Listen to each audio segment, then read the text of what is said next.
नमस्कार दोस्तों। इस दुनिया में कुछ कुछ जगहें ऐसी होती है जिसके बारे में समझ में ही नहीं आता कि आखिर वो जगह भूतिया कैसे बन गई, वो जगह हॉन्टेड कैसे हो गई। फॉर एग्जाम्पल, एक नया नया घर बना है, वहाँ पर रहने के लिए आप जाते हैं तो क्या पाते हैं कि वहाँ पर आपके साथ सारी निगेटिव चीज़ें ही हो रही है। जब से आप वहाँ पर शिफ्ट हुए हैं तब से आपके बिजनेस में डाउनफॉल आ गया है, आपके जॉब में आपका डिमोशन होते जा रहा है, घर में आपके परिवारजनों की और आपकी तबीयत खराब होने लगी है। एक्स वाई जेड दुनिया भर की चीज़ें। कई बार ऐसा भी एहसास होता है कि यार जब हम घर पे अकेले होते हैं तब पूरी तरह से अकेले नहीं होते हैं। आप कभी सोचते हैं कि ऐसा क्यों? मतलब वो तो नया नया घर बना है। ऐसा भी नहीं है कि आप किसी पुराने घर में जाकर शिफ्ट हुए हैं, किसी पुराने घर को खरीदें, उसको मरम्मत करा के वहाँ पे रहना शुरू किए कि भाई हो सकता है कि उस पुराने घर में कोई डार्क पास्ट, कोई भूतिया पास्ट रहा होगा, इसलिए आज निगेटिविटी वहाँ पर फैल रही है। नए घर में ऐसा कैसे हो सकता है? दोस्तों, इस सवाल का जवाब आपको आज के इस वीडियो से मिलेगा। एक स्कूल, गुजरात के द्वारका नाम के शहर के अंदर एक छोटा सा गांव सनोसरी। ये छोटा सा गांव है। इस छोटे से गांव के आउटर से इलाके में, बिल्कुल आउटर इलाके में, सनोसरी के अंदर नहीं, मतलब बिल्कुल उसके आउटर इलाके में एक स्कूल, गवर्नमेंट स्कूल, एक बस्ती में ये स्कूल था। उस स्कूल के बारे में लोग तरह तरह की बातें करते थे कि ये स्कूल भूतिया है, इस स्कूल का इतिहास बहुत ज़्यादा डार्क है, इस स्कूल के रात में आसपास आना पूरी तरीके से वर्जित है, समझ लो। जो कोई भी जाएगा उस स्कूल के अंदर रहने वाला एक शैतान उन्हें कच्चा चबा जाएगा। गांव के और आस पड़ोस के बहुत सारे लोग इन बातों के ऊपर पूरी तरीके से विश्वास करते थे, तो बहुत सारे लोग बोलते थे कि ऐसा क्यों। क्वेश्चन ये उठता था लोगों के दिमाग में कि ऐसा क्यों। ठीक है, हम मान लेंगे ये जगह भूतिया है, लेकिन कैसे भूतिया है? ये तो एक सरकारी स्कूल है और वहाँ पर सब कुछ नॉर्मल होना चाहिए, क्योंकि एक सरकारी जगह पे क्या ज़्यादा डरावना हो जाएगा। किसी को पता नहीं था। बहुत सारे लोग कंटिन्यू किए थे इस बात को मान के कि ये भूतिया है, और वहाँ पर आसपास लोग जाते भी नहीं थे। छोटे छोटे गांव के छोटे छोटे स्कूलों में जो मास्टर जी लोग रहते हैं ना, वो कई बार बच्चों को तरह तरह के काम करने के लिए बोल देते हैं। अगर आप लोग छोटे गांव से हैं तो आप लोग समझ पा रहे होंगे कि मैं क्या कहना चाह रहा हूँ। मास्टर जी है, छुट्टी हुई तो बोले, है बच्चों चलो ऊपर वाले कमरों को चेक करो, सब में चाबी मार के आओ, ताला मार के आओ। तो 2-3 बच्चे जा रहे हैं, सब रूम को देख रहे हैं, ताला मार रहे हैं। कई बच्चों से कहती है, बच्चों चलो पढ़ाई हो गई है ना, ये काम कर दो, वो काम कर दो, स्कूल बंद हो गया, ऐसा कर दो, वैसा कर दो, लंच टाइम हो गया है, ये निपटा दो, वो निपटा दो। मतलब मास्टर जी लोग बच्चों से बहुत सारा काम करा लेते हैं। तो इस स्कूल में भी एक मास्टर जी ऐसे ही थे, नीलेश सर। नीलेश सर जो थे ना, उन्होंने उदय नाम के लड़के को एक काम सौंप कर रखे थे। वो काम ये था कि जब भी स्कूल की भाई छुट्टी होगी तो तुझे क्या करना है, जितने भी कमरे हैं, जितने भी क्लासेस हैं, सब में ताला मारना है। अंदर से देख लेना है सब कुछ ठीक है कि नहीं, और सब में ताला मार देना है। ये रोज वही काम किया करता था। स्कूल का टाइम था 12 से 4 का, तो रोज जब 4 बजे छुट्टी हो जाती थी और 4:15 4:20 तक सारे बच्चे अपने घर निकल जाया करते थे, सारे टीचर भी। तो स्कूल में ये कई बार अकेला बचता था और एक एक क्लास को देख के उसमें ताला मारता था और चाबी अपने पास ही रखता था, क्योंकि मास्टर जी उदय के ऊपर काफ़ी ज़्यादा ट्रस्ट करते थे।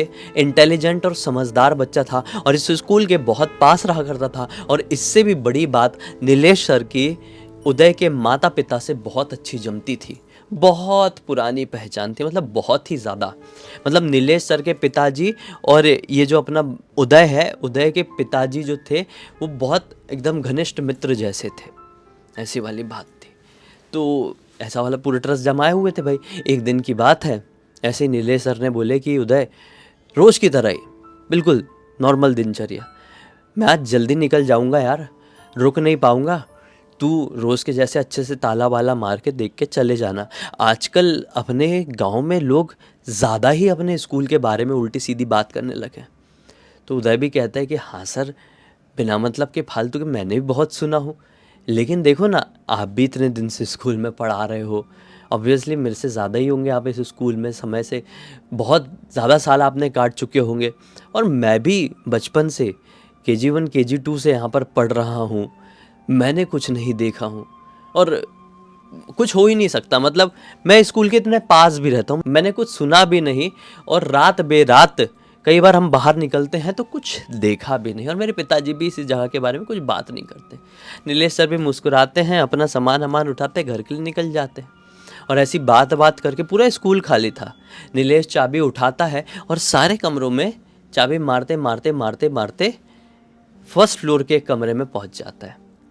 इसमें ग्राउंड फ्लोर और फर्स्ट फ्लोर था। फर्स्ट फ्लोर में शायद 7 क्लासेस थी, 7 नहीं 6 क्लासेस थी।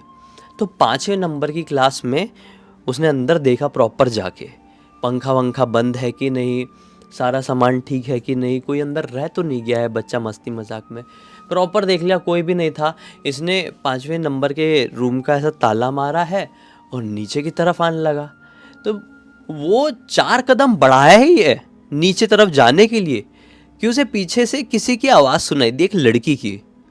तो वो सीढ़ी से उतरता उतरता थम गया और फिर पीछे पलटकर सुनने की कोशिश करने लगा, कोई ऊपर से बुलाया क्या।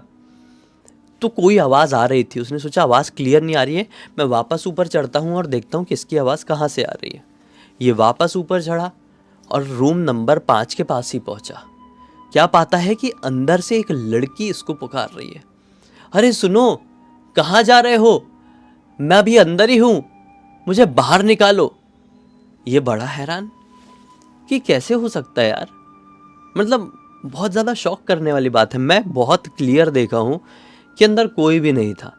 मैं ताला मारा और फिर जब मैं वापस आ रहा हूँ तो मुझे किसकी आवाज़ सुनाई दे रही है अंदर से।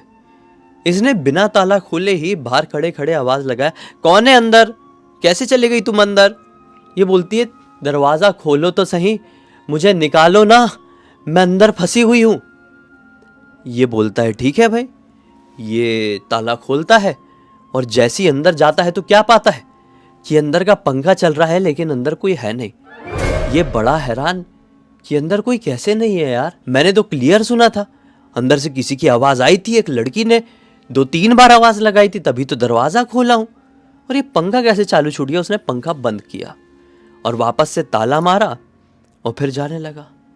लेकिन 4 कदम वापस से जाते जाते बढ़ाए कि फिर से सेम टू सेम आवाज़, अरे रुको ना, क्यों जा रहे हो, मुझे तुम्हारी ज़रूरत है, मैं अंदर फंसी हुई हूँ। बस इसके शरीर में खून सूख गया क्योंकि ये आवाज़ फिर से रूम नंबर 5 से ही आ रही थी और ये 1000% डैम श्योर था। ये तुरंत अपने कदमों की रफ्तार बढ़ा दी और फटफट फटफट फटफट नीचे की तरफ निकल लिया भाई। स्कूल के मेन गेट को लॉक किया और डायरेक्ट अपने घर, पिताजी के हाथ में चाबी थमाया और नाश्ता वाश्ता करके अपने कमरे में अंदर बंद हो गया।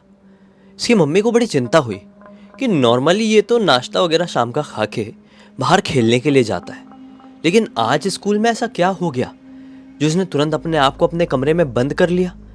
और जब खा भी रहा था तो नॉर्मल तरीके से नहीं, ऐसा कह रहा था जैसे कि अपने कमरे के अंदर घुसने की जल्दी है। इसकी मम्मी इसी कमरे में गई, आधे घंटे 1 घंटे तक बाहर नहीं निकला तो कई कमरे में। बोली बेटा क्या हो गया है, क्यों इतना परेशान है। तो इसने कुछ जवाब नहीं दिया, बोला बस ऐसे ही, आज मन अच्छा नहीं है। और ये वाली रात कट गई। अगला दिन निकला, ये अपने स्कूल पहुंचा। स्कूल में जब इस कमरे का ताला खुला तो जितना भी स्टाफ था, जितने भी बच्चे थे, वो सब इस कमरे का नज़ारा देखकर चौंक पड़े। क्योंकि जो कमरा है ना, उस कमरे में ढेर सारी चूड़ियाँ, कपड़े, बाल के गुच्छे ऐसे बिखरे पड़े हैं जैसे कि मैं क्या बताऊं। एकदम कोने कोने में, जगह जगह में बिखरे पड़े हैं। एक पायल भी मिली मोटी सी, साथ ही साथ पंखा भी ऑन। और इस कमरे में एक विचित्र सी स्मेल भी फैली हुई थी, जैसे किसी ने कोई बहुत ही गंदा वाला परफ्यूम लगाया हो। सब लोग देख के बोले कि यहाँ पर कौन आया भाई। सवाल सबसे पहले इसी के ऊपर उठे, उदय के ऊपर ही। उदय ने अपने नीलेश सर को साफ साफ बताया, नीलेश सर देखो, सबके सामने बोलना नहीं चाह रहा हूँ, सिर्फ आपके सामने कह रहा हूँ, यहाँ पर गड़बड़ है। दरअसल पिछले दिन जब मैं ताला बंद करके जा रहा था तो मेरे साथ ऐसा ऐसा हुआ। तो नीलेश सर बोलते हैं, अरे यार तुम भी सब जैसों के इसमें शामिल हो गए क्या। गांव के जैसे लोग, सब लोग बोलते रहते हैं कि अपना स्कूल भूतिया है भूतिया है, सिर्फ तुम और 1-2 बच्चे तो हैं जो ट्रस्ट नहीं करते हैं, अब तुम भी उन्हीं लिस्ट में शामिल। कुछ नहीं है, तुम्हारा वहम है, दिमाग से निकाल दो ये सारी चीज़, और ये जो मुझे बताए हो वो किसी को बताना मत। ये बोलता है ठीक है। इसको डांट दिया थोड़ा सा सर ने। इसको वियर्ड लगा कि जो कुछ भी हुआ ये नॉर्मल नहीं था ना भाई। फिर आज भी छुट्टी हुई, आज भी यही रोज़ के रूटीन जैसा ताला मारने के लिए जाए, तो वही रूम नंबर 5 के सामने जाए तो घबराहट होने लगे। आज सोचा कि आज बहुत अच्छे से सब कुछ देखूंगा, बंद करूंगा, खिड़की उड़की सब लॉक करूंगा और तब लौटूंगा। आज कोई लापरवाही नहीं, और लापरवाही वैसे भी ये करता नहीं था और कल भी नहीं किया था। इसने बहुत अच्छे से देख के ही लॉक किया था सब कुछ। आज भी कमरे के अंदर घुसा है, एक एक कोने में देखा कि कोई बाय चांस कोई बेंच की आड़ में छिप तो नहीं गया है, लेकिन कोई भी नहीं था। सब खिड़की विड़की बंद किया, पंखे की बटन सारी लाइट्स वाइट्स प्रॉपर देख के बंद किया, बहुत अच्छे से। हाँ, बंद कर दिया मैंने, हाँ सब ओके है। और ऐसा बोल के ये मन में सब ओके है बोल के ये मन में बाहर निकला। मेन दरवाज़ा लगा है रूम नंबर 5 का, लॉक खींच के देखा है, लॉक भी लग चुका है। अब उसी की तरफ ध्यान दिए दिए नीचे की तरफ उतरने लगा, लेकिन ये क्या, फिर से 4 सीढ़ी उतरे और सेम आवाज़ सुनाई दे, कहाँ जा रहे हो, मुझे बाहर निकालो, मैं यहाँ पर फंसी हुई हूँ। ले, ये तो ऐसा भागा भागा भागा और भागते भागते सीधे डायरेक्टली नीलेश सर के पास। किस्मत से आज नीलेश सर निकल तो गए थे, लेकिन थोड़ा सा ही, मतलब बिल्कुल ही बाहर नहीं, बहुत आगे नहीं निकल गए थे। सर सर सर ऐसा ऐसा हो रहा है मेरे साथ, आप विश्वास मानिए सर, चल के देखिए मेरे साथ। सर बोलते हैं अरे यार मुझे लेट हो रहा है उदय, तू फिर वही फालतू की बात लेकर आ गया, कुछ नहीं है ऐसा, जाने दे मुझे और तू भी जा। ये बोलता है ठीक है, अगर सर विश्वास नहीं कर रहे हैं तो कैसे भी करके कल सर को मैं अपने साथ लेकर जाऊंगा और प्रूफ दूंगा कि सर यहाँ पर गड़बड़ हो रही है। किसी दिन मेरे साथ कुछ ज़्यादा ऊंच नीच हो जाए तो कौन जिम्मेदार रहेगा भाई। उदय के मन में यही आया और उसने ताला मारा और चले गया घर पे। अपने घर पे मम्मी पापा दोनों को ये बात बताया और मम्मी पापा दोनों ने बोले कि बेटा देख, गांव के सारे लोग बोलते हैं कि वो स्कूल भूतिया है, अपन लोग विश्वास करें ना करें, लेकिन एक होता है ना, लोग सोच रहे हैं तो किसी रीज़न से ही तो सोच रहे होंगे। तू ऐसा अकेले ताला मारने के लिए मत जाया कर, तू सर को पकड़ के लेके जाना, ये तेरा काम नहीं है, तू स्टूडेंट है वहाँ का। इसने बोला हाँ यार ये मेरा काम नहीं, स्टूडेंट हूँ मैं, अब सर मुझे बोलेंगे ताला मार के तो जाऊँगा ही नहीं, बोलूँगा सर आप चल रहे हो तो लगाऊंगा, नहीं तो नहीं लगाऊंगा। यही ठान के ये अगले दिन जब स्कूल गया तो स्कूल के हल्ले में पूरा माहौल चेंज हो गया। हल्ला क्यों? क्योंकि आज भी रूम नंबर 5 में वही चूड़ियाँ, कुछ कपड़े और आज सिंदूर भी मिला और बाल के गुच्छे बिखरे हुए और वही स्मेल फैली हुई है। आज इसने सभी के सामने ये बात कह दिया, तो इनमें सभी में, सारे स्टाफ में काफ़ी सारे लोगों को ट्रस्ट हुआ इसकी बातों पर, तो काफ़ी सारे लोगों ने इनकार कर दिया और इनकार करने में नीलेश सर भी शामिल थे। इसने सर से बोल दिया सबके सामने, सर आज ताला मैं नहीं लगाऊंगा, आप मेरी बातों पर विश्वास करें ना करें, अगर ताला लगाना है तो मैं आपके साथ आऊँगा तभी लगेगा, वरना आप ही लगवा लीजिए किसी और से। सर बोलते कि अच्छा इसके बारे में अपन बात करते हैं। फिर छुट्टी होती, नीलेश सर इसके पास आते, बोलते तू क्या बोलते रहता है रोज़, नहीं जा रहा आज मैं तेरे साथ चलूँगा ताला मारने के लिए, चल देखते हैं। फिर सारे कमरों के नीचे ताला मारे, ऊपर रूम नंबर 5 में पहुँचे हैं, देख लिए सब कुछ नॉर्मल है, ताला मार के लौट रहे, सेम आवाज़ आई। अरे नीलेश सर तो सबसे पहले चिल्ला के भागे, सबसे पहले ये देखते ही रह गया, ये क्या सीन था। हाँ नहीं, डर लगता है समझ में आता है, लेकिन ये क्या सीन था, ये तो बिल्कुल ही विश्वास नहीं करते थे। मैं तो 1-आध% कर भी नहीं लेता था, वही चिल्ला के ऐसे भागे ना, विदिन 10 सेकेंड्स दिखाई नहीं दिए। फिर ये भी 2-3 दिन से तो ये चीज़ झेल ही रहा था, बंद किया और घर आ गया। फिर उसके बाद से नीलेश सर और इसने कसम खा लिए कि अब ऐसी कोई सिचुएशन उठने ही नहीं देंगे कि सारे स्कूल खाली हो जाए और यहाँ पर ताला लगाने की अकेले में नौबत पड़े। फिर एक दिन ऐसे ही गाँव के कोई पुराने आदमी थे, उनसे उदय ने बात किया, बोला कि अपने स्कूल में ऐसा ऐसा होता है, आपको पता है कि कारण क्या है? तो पुराने आदमी मतलब गांव में होते हैं ना बड़े दादाजी टाइप की उम्र के लोग, परदादा टाइप की उम्र के लोग, तो वो बताते हैं कि जब ये स्कूल नहीं बना था ना, तब से भी 20-25 साल पहले की बात है, ये किसी की ज़मीन हुआ करती थी। वो ज़मीन एक परिवार के लफड़े में, झगड़े में फंसी हुई थी।